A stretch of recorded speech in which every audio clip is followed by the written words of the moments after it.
Spacey Sims, and we are back with more Chaos Child.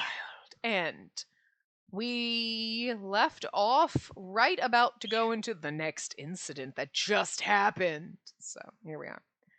It was a love hotel area in Dogenzaka, 5 minutes from Shibuya Station. It was probably the people who wrote The Amazing Shinsengumi. I'm just saying, whoever wrote Heisuke's Route kind of deserved it. I'm not kidding there. No, that was wrong. It was wrong of you to do that, and you're awful. This is going up right after, well, after our demo game. So after that. So, you know, if you've been around for other things and you saw that, then you know how traumatic that was. That was bullshit. Zogenzaka Labs, that was bullshit. But anyway. A few days ago, there had been some kind of suspicious fire here, and I'd come to do some reporting. The place was supposedly a love hotel spot, but even at night when businesses should have been booming, it wasn't particularly exciting. During the day when all the lights were turned off, if you didn't look at the signs, it wouldn't look very different from your average neighborhood. One of the buildings was a 4-story love hotel with a terrible name, Fairies Dance. Hey! I gotta like it though. Fairies Dance Love Hotel. I'm sorry. I'd want to go just because it's kind of a corny name, but I like it. It faced a narrow street and there was no parking lot, so the police car was parked at a meter nearby. The backgrounds are pretty cool, just saying. This way! Sarika was standing in front of a general store some distance away. She was supposed to be spending the day taking photos of the area around the last 2 crime scenes. What happened? I don't know. I passed by Gen near the 107, and he told me something was up here. I just don't get that guy. Where does he find out about this stuff? It's helpful, so I guess it doesn't matter too much. Are we supposed to suspect him? I'm just saying. It's sus. Everyone's sus. Gen was a homeless man I knew who had sold me all the books in my secret stash. He was a drunk who claimed to be a noble blood, but the stories he told me about his past didn't sound very noble at all. The guy was a weirdo, but since he spent all his time wandering around Shibuya, he knew a surprising amount of info about it. But it seems like something's really happening, though. The policeman who just went in looked like he was asking for backup. I see. I decided to start by taking a video of the outside of the hotel with my smartphone.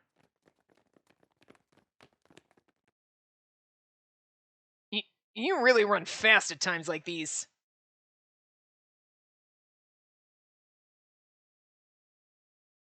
I left the 2 of them at the club room and they'd only just now caught up with me. They must have ran here. Ito especially was breathing very heavily. What? Kurusu came too? Kazuki decided not to come, evidently. Oh, come on! I need more. Girl needs to actually fucking open up her mouth and talk. I'm just saying. Of course not. I never seen her outside except when we were going to and from school. So, did something happen? I told Ito what I'd heard from Sarika. Sarika? Sarika. That's what we're calling her. Anyway, he seemed really disappointed. What? You sure it's not just some couple that had a fight? Would you call reinforcements just for that? And today's the 29th, you know. I told you, you're overthinking this. Kurusu seemed upset. She glanced at the love hotels around her in disgust. Let's get back to school. This isn't a place where students are supposed to be. What if one of the security cameras spots us? She probably didn't want to get involved. Then you shouldn't have come. Ever since the rebuilding, there had been more cameras around Shibuya than ever before, even around the love hotels. In our school uniforms, we probably stood out. Kurusu motioned for us to go home. And then... I saw something in the viewfinder. On the 3rd floor of the Love Hotel, the windows in one of the rooms facing the alley were open. The windows must have been all the way open because the curtains were fluttering out. Hey, you normally don't open the windows in a place like this, do you? I asked Ito as I looked up at them. Maybe you want people to hear you going at it. Maybe you're a voyeur like that. I'm just saying, you don't know. Maybe you want the cool breeze on your butt cheeks. And, like, maybe you're like, what's her name? And you just don't talk. So you're like,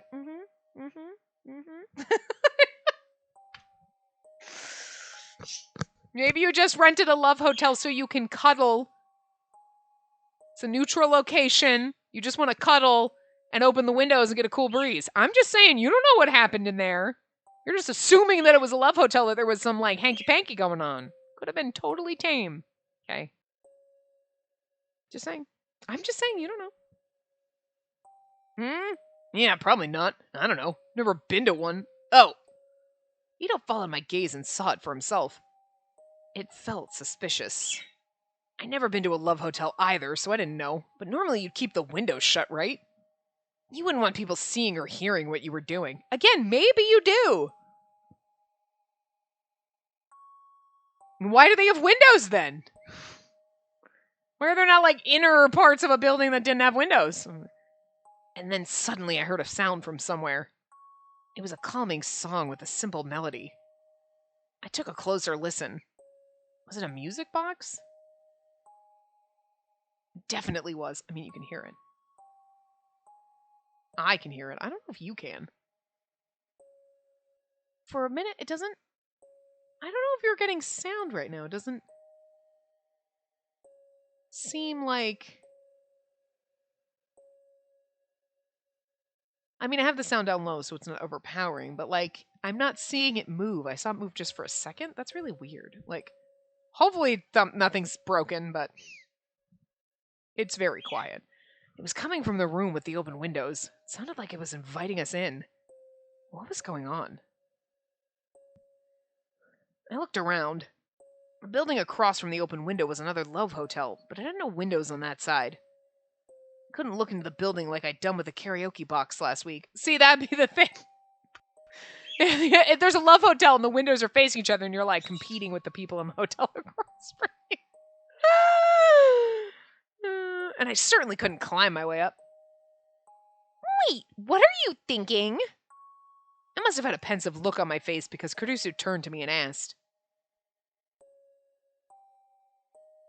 if we can get inside without them finding us. What? I looked over at the parking meters. There was still only the one car. Okay. There should be a rear entrance somewhere, so let's do it before the police backup gets here, Ito. Oh, before the police backup gets here. Ito, go around from that side. Okay. I'll take this side. Takuru, stop. Look at me. I began to go around the building, not waiting for Ito's answer, but Kurusu grabbed my arm. You can't do this. This is way beyond what a high school club should be involved in. Won't you listen to me? Crap. She was just a millimeter short of making that face again. And this is one of those dirty hotels, too, isn't it? Also, what if you get caught up in something weird? I mean, we're at a love hotel, so that's the plan. I mean, wait, what? Nothing. I knew all that, but I didn't want to give up. This might be my chance to get a real scoop. What if you get expelled?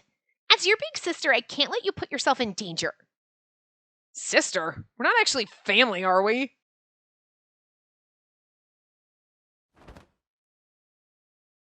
Oh my god, she looks crazed.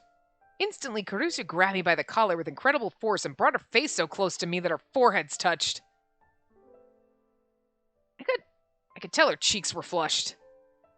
There was a small wordless growl from deep within her throat, and her arms were shaking a little as she held me.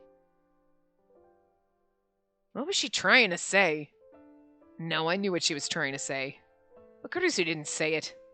Kurusu wasn't the sort of awful person who'd bring up the distant past to try and win an argument. And anyway, that was all over now. It wasn't either of our faults. Okay, no, there is sound going on. It's just the melody thing you couldn't hear, but... Stop it!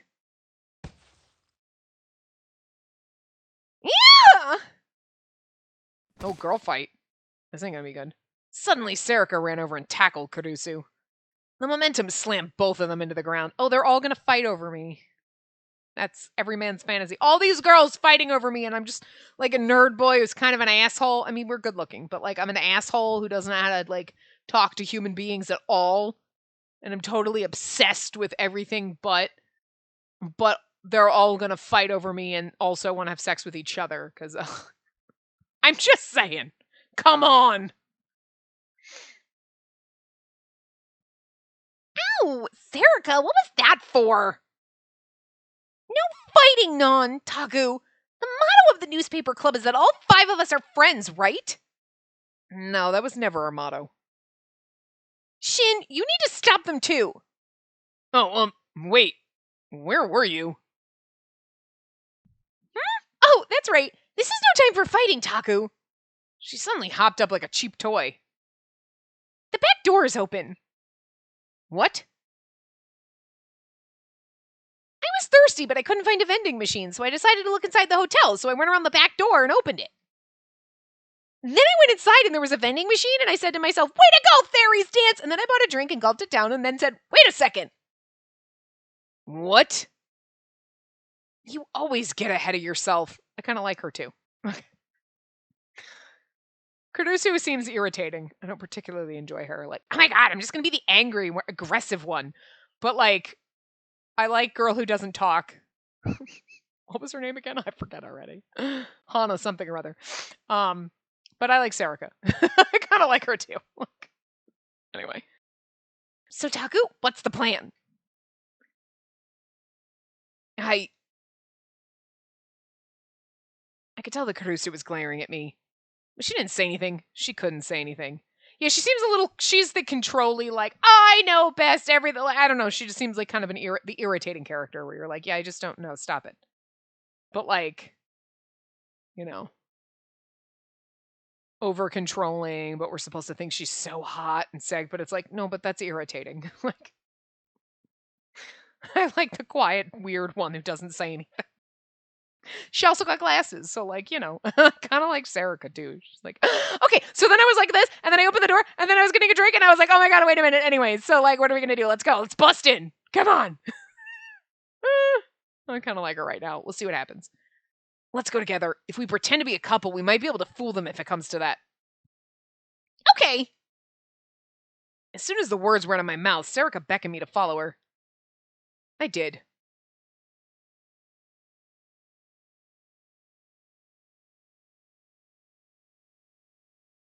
I didn't say it, but in my heart I apologized to Kurusu as I went. Of course, she couldn't hear me, so she didn't say anything. I mean, there's gotta be someone that's trying to be like, don't do anything stupid! And that's like her, but she's just weird about it, I don't know. The stairs are over there, though. We went inside the hotel from the rear entrance and hid behind the counter that led to the lobby. And this was my first time at a love hotel, and it was a lot less gaudy than I'd expected.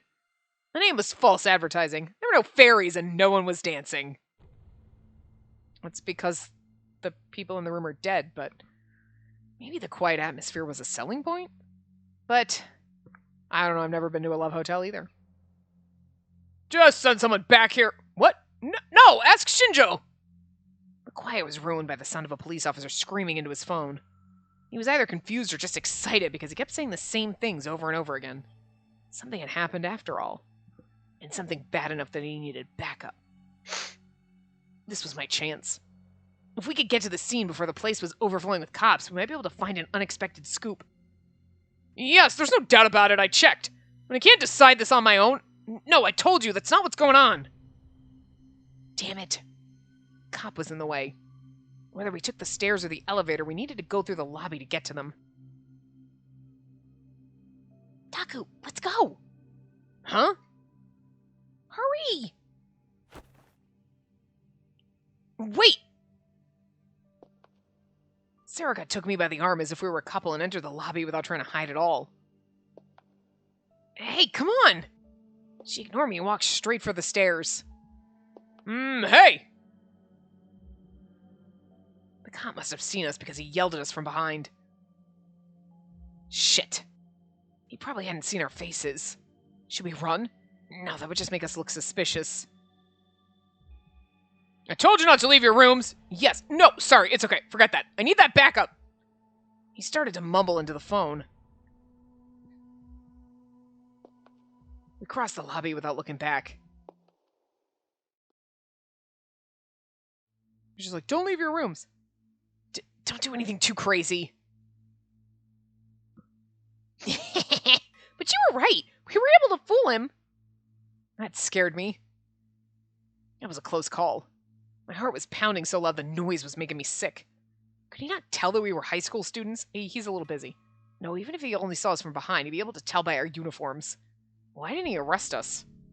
Okay, teenagers are allowed to have sex too, God. I mean, go to love hotels and cuddle. Maybe he was panicking so much the thought never occurred to him. Okay, what's the next step? Sarah let go of my arm and turned toward me. That's right. Now wasn't the time for thinking about other things. We don't know whether or not that room on the 3rd floor is what we're after, but we should start there. If that doesn't work, we try other places. Once the police backup arrives, we leave. But from the way that officer was acting, something was definitely up. We need to get photos before we go. Okay. It was quiet. Too quiet. The policeman's voice was still drifting up the stairs, but it only made the quiet seem more oppressive. Just like he'd said, the customers had probably been told not to leave their rooms. It was too late for it to matter now, but I was starting to feel a little scared. I'm gonna think of it, if something had happened, maybe the killer was still here. Hey, Taku, you're fighting with Nan again, aren't you? Sarika's voice was relaxed. I was grateful. I'd take any opportunity to relieve this tension. Why is the tapping noise? Isn't it weird? Anyway. It's supposed to be us walking upstairs, maybe? It wasn't really a fight. No, maybe it was. But you're still calling her Kurusu, right? I know how you feel, but isn't there something you can do? Until half a year ago, I'd call her Nono, her first name. After the incident that had caused me to leave the dorm, I never called her that again. As long as I kept calling her Kurusu, she'd keep being mad at me. It must have been hurting some important part of her. Taku... Oh. The next thing I knew, we were on the 3rd floor. Sarika had gotten ahead of me at some point and was poking her head around the corner and into the hallway. Nobody's here, I think. Good. I took out my phone and got ready to record. Awesome.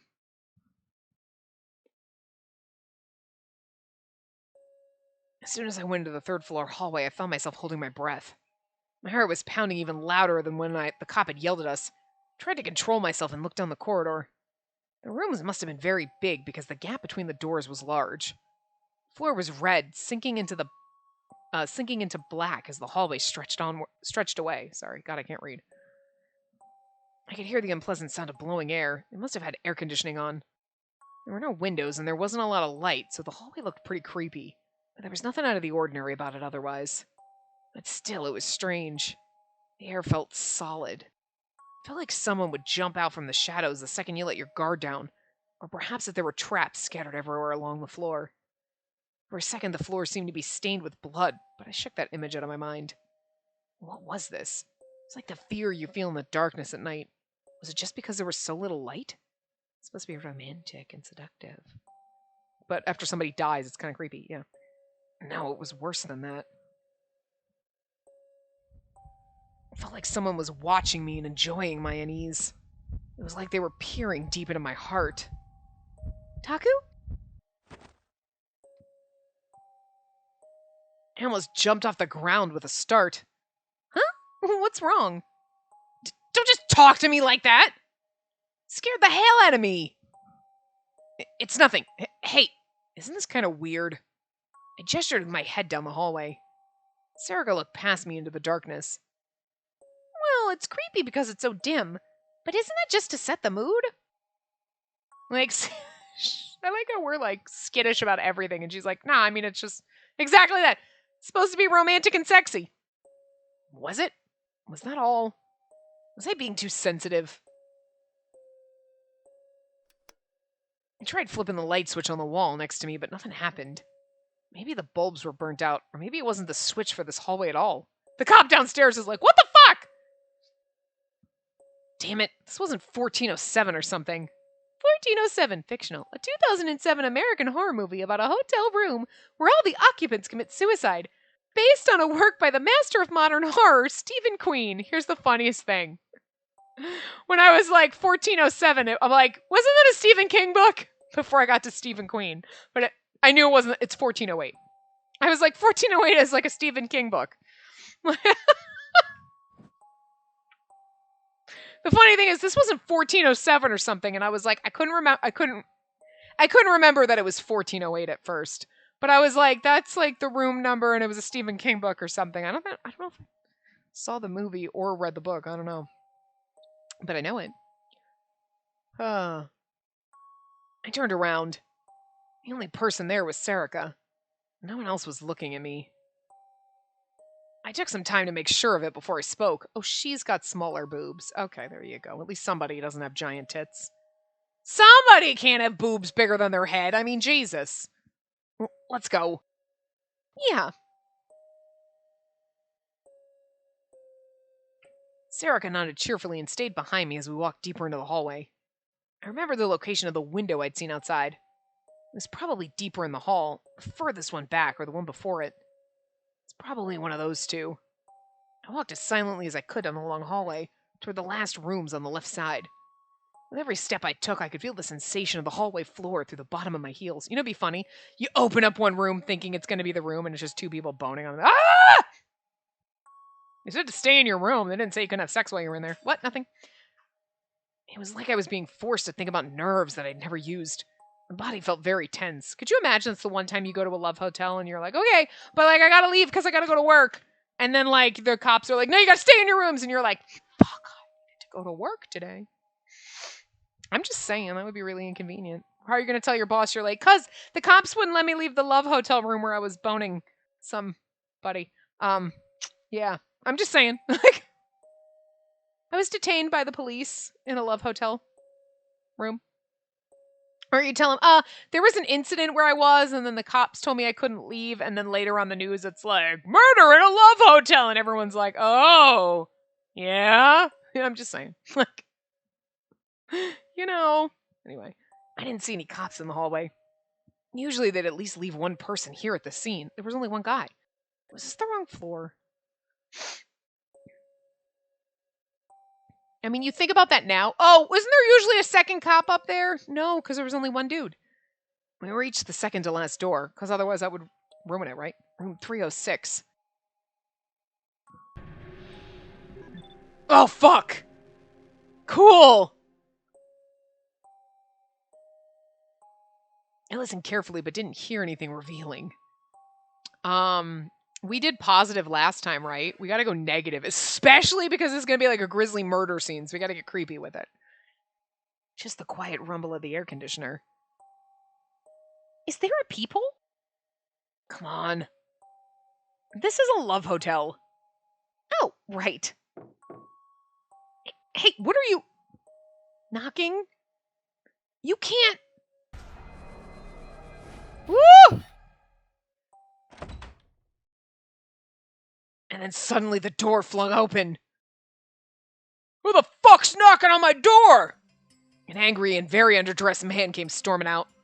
His hair was short and permed, and he had a gold necklace around his neck. Oh no, this guy was bad news. I kind of figured it was going to be a grisly murder scene instead of like some half-naked dude, but okay. Serica had frozen in surprise. Were you the one who knocked? When he glared at me, I shook my head without thinking. And then he turned his gaze towards Serica. Then was it you? I'll teach you a lesson about what happens when you screw with me, stupid kid. The man grabbed Serica by the hand and tried to pull her into the room. No, let me go! This is worse than a grisly murder scene. This is an attempted assault. You're the one who knocked. No turning back now. Taku! She turned toward me for help with tears in her eyes. Something really bad was about to happen to her. I had to do something. I had to... please stop. Shut the fuck up! I was suddenly kicked in the solar plexus. The force sent me flying all the way back to the other wall where I collapsed to the ground. Taku! The pain was so great that I couldn't breathe. Couldn't even stand up. And then the door shut. I could hear the man's yelling and Serica's screams from within. All I could do was crumple into a ball on the ground, crying in fear and frustration. You just let her get assaulted. Okay, I thought it was going to be grisly murder. I didn't think it was going to be assault. What if that happened? Serica was just too reckless. We didn't belong in a place like this anyway. I bit my lip and watched in fear as she kept knocking. Stop it, okay? You sure? The police aren't here either. Maybe it's not this floor. Just open the door. I flinched back at the sudden noise. What? Was that the sound of breaking glass?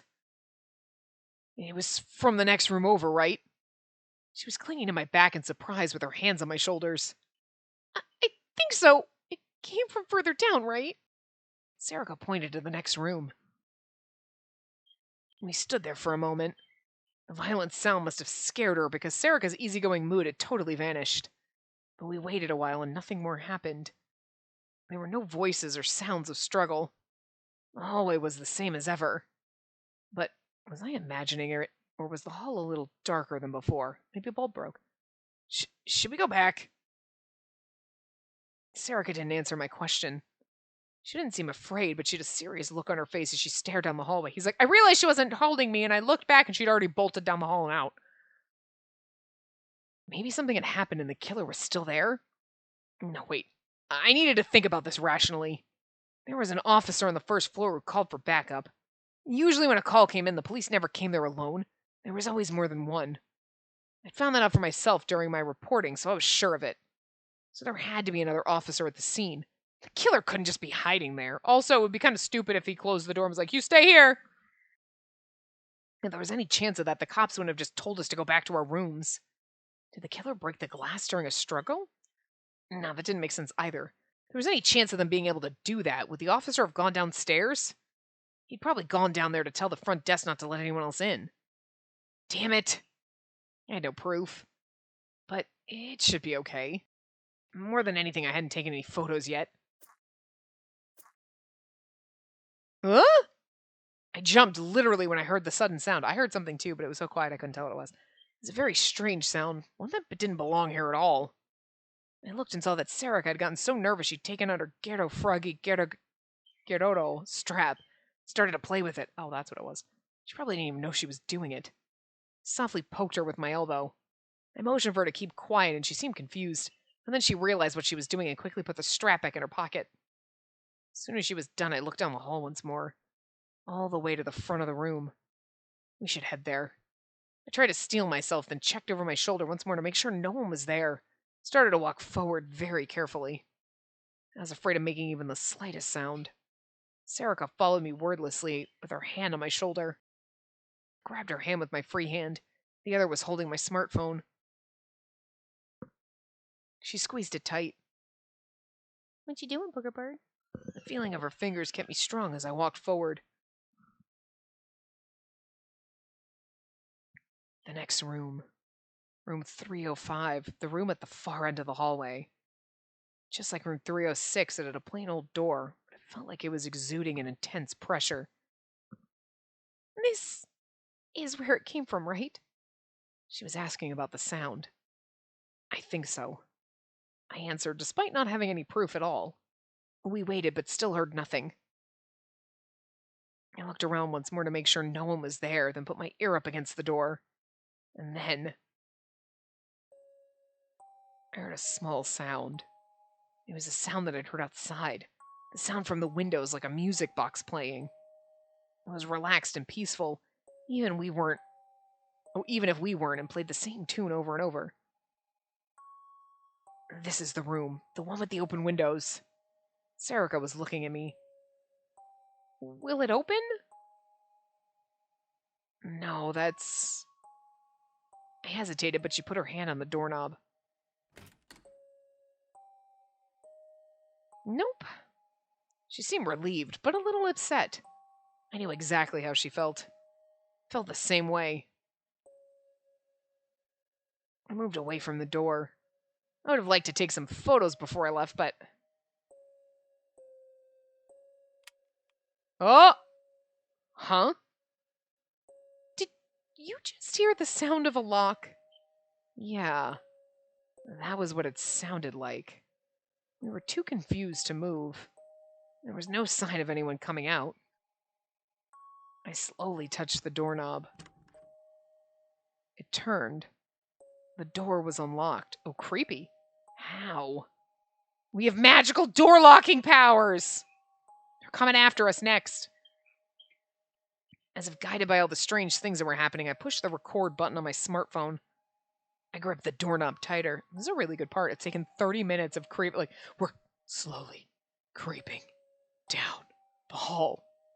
A voice in my mind told me to stop, to go back, but it was wiped out by the sound of the smartphone recording starting and the door slowly opening. The more it opened, the less I was able to ignore my curiosity.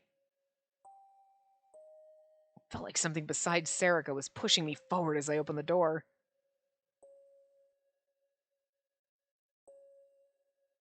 That song was playing in the dimly lit room. All the lights were off, but the sun outside was streaming through the open window. Its light was very weak. The curtain in front of me, which partitioned off a part of the room, was blocking the light. I gulped and realized my lips were dry. I ran my tongue over them to wet them a little, and then I realized my heart was pounding. The sound was so loud I thought my heart might have somehow moved up into my ears. It seemed to be breathing out some bizarre rhythm, and it was making me sick. I forced myself to swallow my saliva and hoped it would keep me from throwing up. Then I took a slow step forward. Yeah, because I'm pretty sure the cop's going to notice new vomit. Like, I'm pretty sure the vomit wasn't there. I held out my phone to record what I was seeing, and then I realized something. That curtain wasn't partitioning the room. It was a bed. There was a raised spot off the floor with a circular bed surrounded by a curtain. The light was streaming out from behind it. The windows we'd seen were on the other side of it, and the song seemed to be coming from there as well. Crap, it was too dark. I went to flip the nearby light switch, then forced myself to stop. No, I couldn't touch anything in the room. Some kind of crime must have taken place here. And I was scared to go any deeper into the darkness. My shoes made my steps loud against the floor. There was no response, only the relaxed melody. I gave a signal to Serica, who was still behind me, and went deeper into the room. What? For a moment, I just thought I heard the sound of creaking metal. I felt like I was hearing it between the gaps in the music box's melody. But there was no change that I could see. Yeah, you can't, I don't think you can hear the melody. Just the do, like a little piano melody. I think it's too quiet for you guys to hear it. Sorry. I just didn't want the music on super loud and like drown out, but like what I was testing it with sound-wise, it seems okay for when there is like a lot of sound, but like this I think is just too quiet to be picked up. At least it's not registering in the game audio right now. No one jumped out. Nothing was moving. There was just the sound of the music box. I looked from one part of the room to another to make sure nothing was amiss. And then I slowly moved forward. Oh god. Oh. She looks like she's wearing a uniform and she's got pigtails on. Someone was lying on the floor. Huh? When my eyes adjusted to the gloom, I saw... And a guy and a... Is that another cop? A police officer. And a woman? The officer was lying up against the bathroom with his legs splayed and his head drooping. The girl was lying on the floor face down. They showed no signs of noticing us, 'cause they dead. No, that wasn't right. The glass behind them was shattered into 1,000 pieces. That's probably the sound you heard, like a piece of glass falling off of the broken mirror or whatever. Crap. The second I understood what was going on, the hand holding the smartphone started to shake. Crap! I could see a little blood dripping off the police officer's head. I spun around as I heard the sound. The warmth drained from my face in an instant and my whole body shivered. Someone was sitting on the bed. I staggered back and slammed into Serica. Let's get out of here. Now! But I couldn't move. There's a body on the bed. My hand was frozen as it pointed the smartphone towards whoever was behind the curtain, and it wasn't doing what I told it. Damn it! I took a step back, tripped, and then fell onto the floor. Right into all the blood. My lungs weren't working right. The silhouette moved a little and I flinched. It looks like it's tied up. No, it didn't move. The bed was rotating. Whoever was behind the curtain showed no signs of noticing us. They didn't budge an inch. That's because they dead. The hell is going on here? Taku, the door won't open! Sarika's voice sounded like it was far away. I ran back to the entrance and slammed myself into the door. It wasn't opening. It wasn't opening! Why won't it open? I don't know! Sarika yelled back at me. What? Why? Sarika screamed as she slammed against the door. I helped her try to batter it down. But it didn't work. It was like trying to batter down a wall.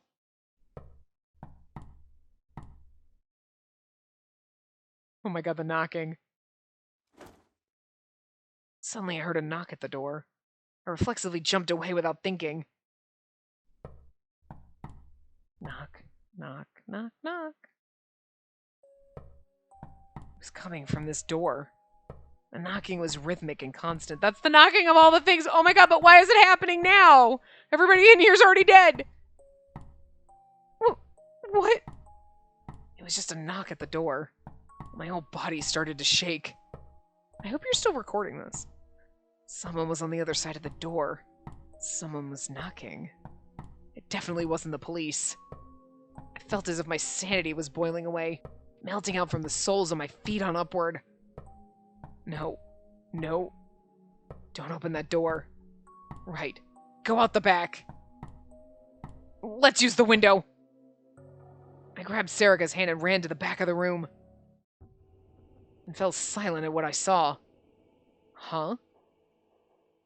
No. What was that? The curtain is now open. The curtain was open. I was like, that wasn't like that before. There was a man there sitting. No. He was moving slowly. I told you it looked like he was tied to the bed. Also, okay, here's my question. So, like, obviously the knocking thing is the creepy, like, whatever. And they killed maybe the dude and the girl that were there, but then the cop came with the other cop. How did he end up dead? This is some weird shit. Was it like the other cop left and was like, hold on, we gotta call for backup, and then he went back upstairs and the other cop had heard knocking and opened the door and then died, and he's like, what? My cop partner guy is dead and I don't know what happened. He just flew into the mirror. He was moving slowly. The bed was moving in time to the sound of the music box. Oh my god, that's really freaky. An eerie sound came from the wire wrapped around his neck.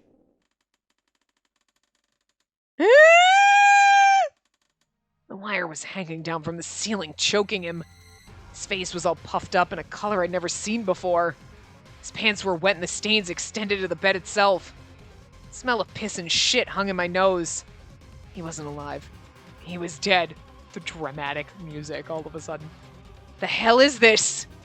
Why was he dead? Did he suffocate? Why was the curtain open? What the hell was he doing? Why was he dead? My right hand moved without me realizing it. Huh? I needed to use the window to escape, but I pointed my phone's camera at the body instead. Taku, we need to get out of here! The body spun slowly. Each time it went around, the wire made an awful sound and dug deeper into his neck. I'm like, he's gonna keep spinning and that wire is gonna pop his head off. It had dug in so deep by now that the man's neck was the size of my wrist. The skin must have been broken because it was bleeding a little. Taku! What am I doing? Sarika was right next to me, but her voice sounded far away, like she was talking through a telephone. I needed to get out of here. I couldn't stop filming. Why was I doing this? Why was he dead? The wire dug deeper and deeper into his neck without waiting for me to come up with an answer. This game is so fucking good.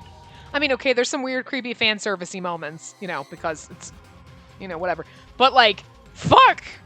The mystery and the drama and the scariness is good. I like it. The body turned away from me. I could see the back of his neck. The flesh around the wire was swollen red and black. I heard a muffled sound like something hard snapping inside of a bag. Oh god, it's his neck. Oh god. The head slumped just a little. It's gonna fall off! His neck had just broken. That must have been the sound of neck breaking. Oh god, his head's gonna fall off. Taku, let's get out of here! I could hear Sarika's voice. Get out of here. Get out of here. That's right, I need to get out of here! The knocking again. My body moved as I heard another sound. I spun around. I screamed. And then I heard something from behind me. I don't know what I did, but the next thing I knew, my whole field of vision had turned red. Oh my god, what the fuck? Then I felt something like a ball hit me. Before I could understand what it was, everything faded to black. It was his head popping off, wasn't it? We got hit by somebody's head. September 30th, 2015, Wednesday. midnight.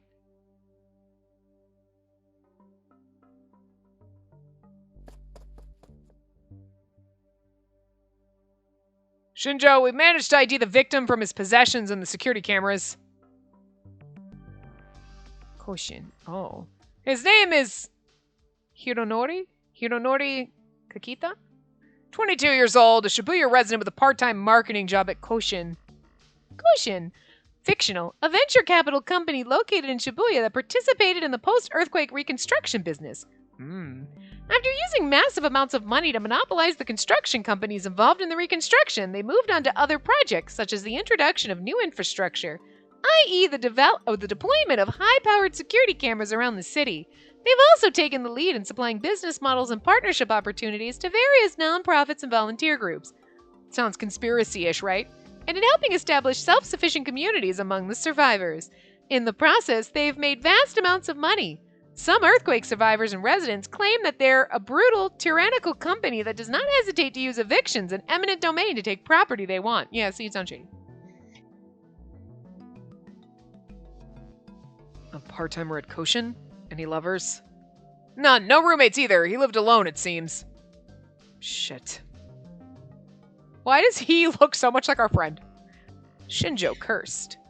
If he was single and not in a relationship, it would take time to figure out his private life. And Koshin was one of the companies that had profited the most from the recovery project in recent years. Part-timer or not, if he worked there, he was probably pretty busy. It was possible that his coworkers knew just his name and nothing else about who he was outside of work. I mean, he's at a love hotel, so... Wait a minute. Is one of these guys over here Kagami? Kagami? Is that you? If you watched us play I, the Somnium Files, or you've played it yourself, you know. You know. Anyway. Shinjo, what do we tell the media? Kayomi TV and Nikonia's net reporters are refusing to leave. And those two kids we found at the scene who said they were with the Hekio newspaper club.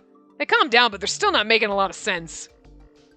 That other girl doesn't have anything that would tell us who she is. We're checking if she's a friend or relative of Kakita's, but no luck yet. She's refusing to say anything. Also, like, why was she in here? I'm just saying. Also, forensics wanted to know...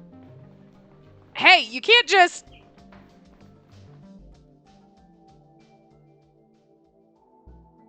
Oh, Tabe, okay. Tomoaki. Is Tomoaki... I'm assuming a man's name, not a woman's name? I don't know. Okay. This is Watabe from Nikonia. Why can't I say that right now? Nikonia News. Excuse me, what's going on here? Nikonia News. Fictional. A news site offered by Nikonia that offers information on a number of topics. It consists primarily of summaries of articles written by various groups and individuals. But lately it has put resources into having its own journalists do original reporting as well. Get out! You can't come in here without permission! Just a brief comment. A brief comment's all I need! Shinjo's men physically dragged the reporter out of the room.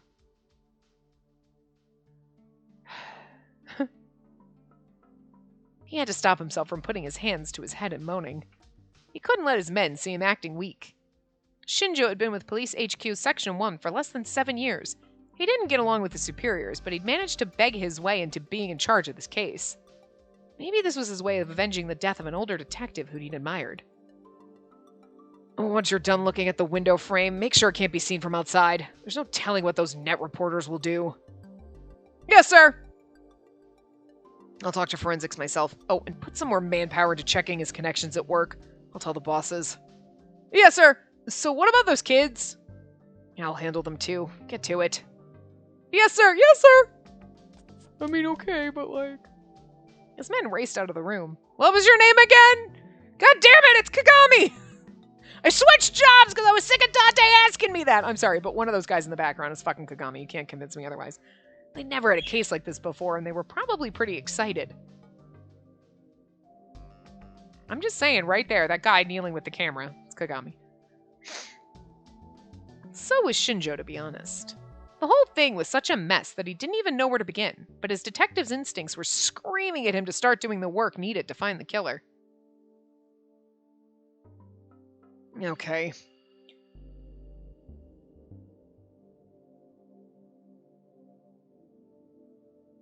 Shinjo.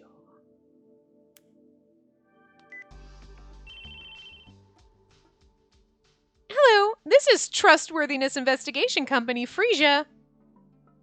His call was answered on the first ring, like always. It's me.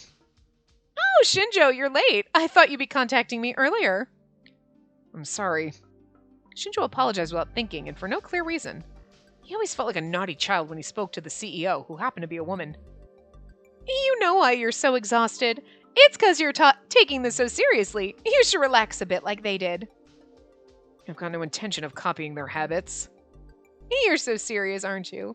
If you keep on thinking that's a virtue, you're going to have a bad time of it one day. I'll say, there's something I wanted to talk to you about. Shinjo cut her off before she could continue her lecture and gave her a brief description of the scene. His head popped off. This was a violation of the rules, but the only way to solve a crazy case was to be a little crazy yourself. That was the first thing he learned from that older detective. Katsuko Momose. So, is it a murder or a suicide?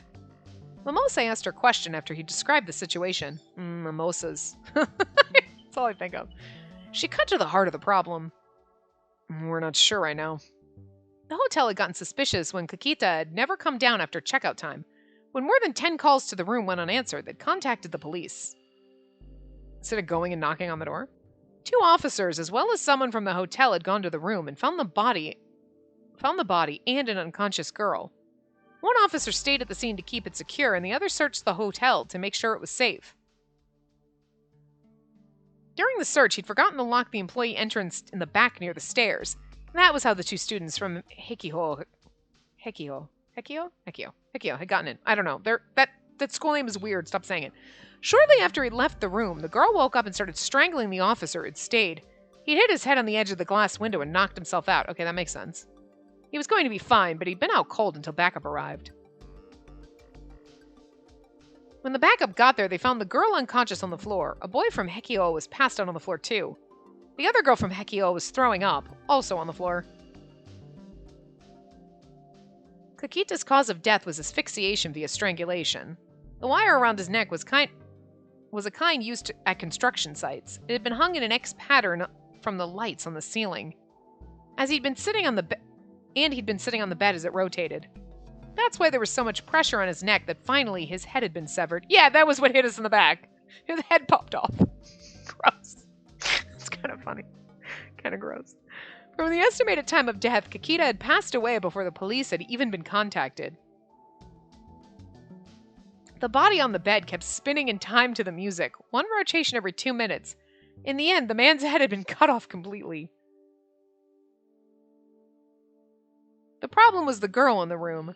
There was no indication that she'd ever touched Kakita. There were no fingerprints or any other signs that she'd touched Kakita's body, the bed, or the wire. The only things they'd found under her fingernails were skin and blood from the officer she'd strangled. In fact, there was no indication she'd touched much of anything in the room. Everything they found belonged to Kikita. And according to the officer she'd strangled, when she'd attacked him, she'd clearly been in an unstable psychological state. Well, I mean, we were also in an unstable psychological state because whatever was happening, so she probably thought he was going to try to kill her. Like, I could see that, so. Her eyes were bloodshot and out of focus. They probably drugged her up and dumped her there. So what are you trying to say here? This girl just watched Kikita die without touching anything in the room and then started strangling a police officer while temporarily insane? Shinjo scratched his head as he heard her sum up the situation. That was what it looked like, at least from what they knew right now. And just going by that, it sure looked like a suicide. But it was all far too strange. I see. This is a bit of a problem. What about those kids from Hekio that got inside the room? It seems like it was pretty traumatic for them. So at first they wouldn't say anything, but now they're starting to talk. But they're from Hekio. That place has some issues. Interesting. He checked with the school and verified that they were part of the school's newspaper club. The security camera at the rear entrance had seen them coming in, which matched with their testimony. But he didn't know what to make of their testimony that the door had opened on its own, or that someone else had tried to come into the room. The door was equipped with an automatic lock, and the only person inside the room who could have opened it was that girl. But there were no signs of her fingerprints on the door. And the security camera in the hallway showed no signs of anyone else trying to go in. And they weren't filming at that point? God damn it, us, why are we useless? In any event, it was extremely rare for a civilian to see a dead body outside of a funeral. And in an unstable mental state, it was extremely easy to imagine things or just outright be mistaken about what was going on. If they turned out to not have any relationship to Kikita or the girl, he planned on letting them off with a stern warning. Our biggest lead is the girl who was in the room, but she's not talking. She's probably going to be put under psychiatric hold at this rate, right? Psychiatric hold. Here used to refer to the act of keeping someone in custody in a designated location, such as a mental hospital chosen by the police, until their psychological state is normalized. Yeah, but that will slow down the investigation a lot, so I'd rather not go that route. I got it. Let me get some information spread around. Given your position, this is probably going to be pretty rough for you. So be ready, okay? I'll call back in 3 minutes. Okay, thanks. I appreciate it. Shinjo went to hang up the phone.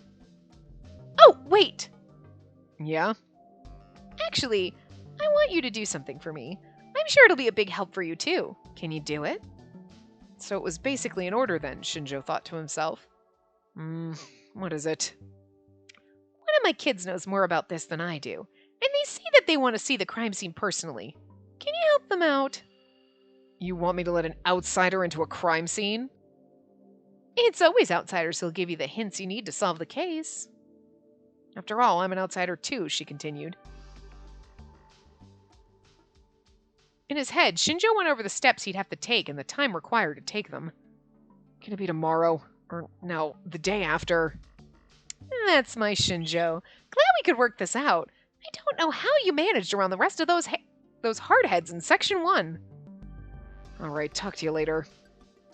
Hold on a second, Shinjo, would you? He barely stopped himself from ending the call. What now? Is there something else? I wanted to give you some advice, just in case. 2 things. First, what I said before wasn't a joke, okay? Huh? You need to relax a little. Don't take everything so seriously.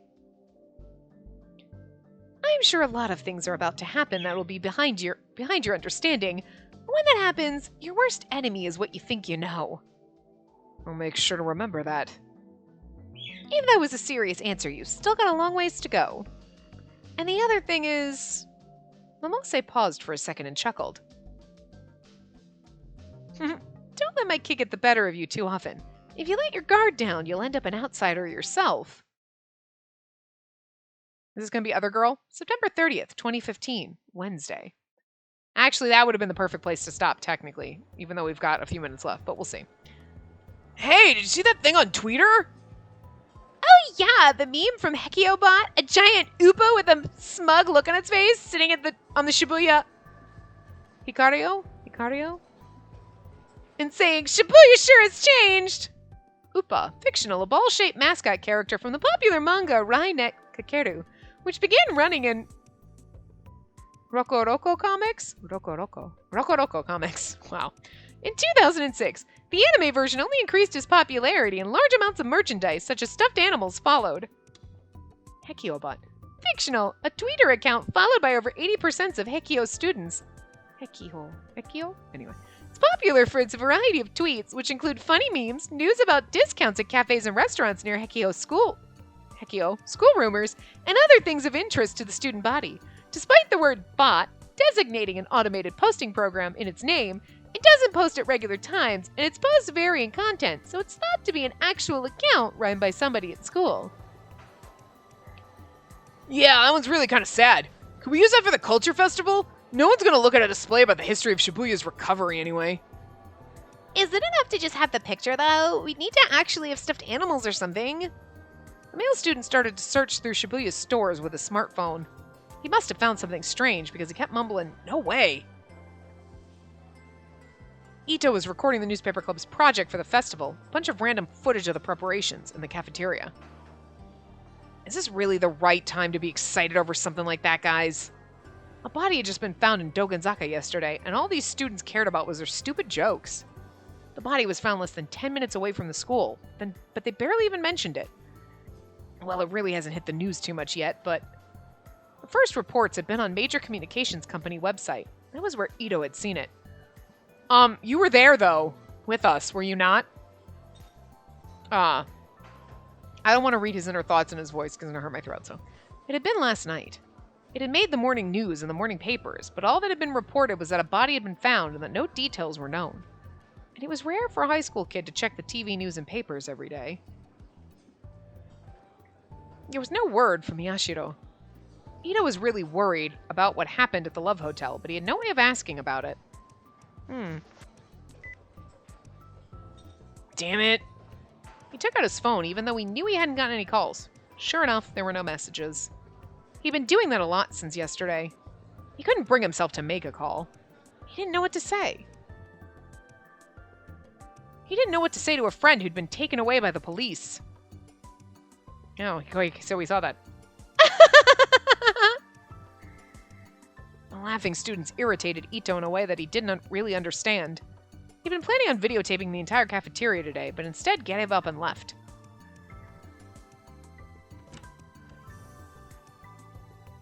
You filming? Hope it's going okay.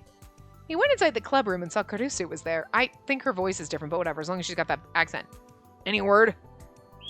Karusu's expression clouded for a moment as she shook her head. Nothing since then. I see. Luckily, the club advisor had told him that Karusu had taken a change of clothes from Miyashiro to the police station last night. She'd been told that neither Miyashiro nor Onoe were hurt. The police were probably going to let them off with a warning, and if they weren't suffering any after effects from the trauma, they'd be let go in the morning. But school was over. It was almost evening, and there was no word from either of them. Ito dropped into his chair. Damn it! School's so peaceful! Barely anybody's talking about what happened yesterday. I see. I mean, sure, there are about 2 murder reports a week in Tokyo, so I know it's not exactly a new thing, but... Still, Dokenzaka's right next door. It's possible someone walks by that place on their way to school. Actually, I bet someone does. Maybe it's like he always says, and none of these people ever read the real news.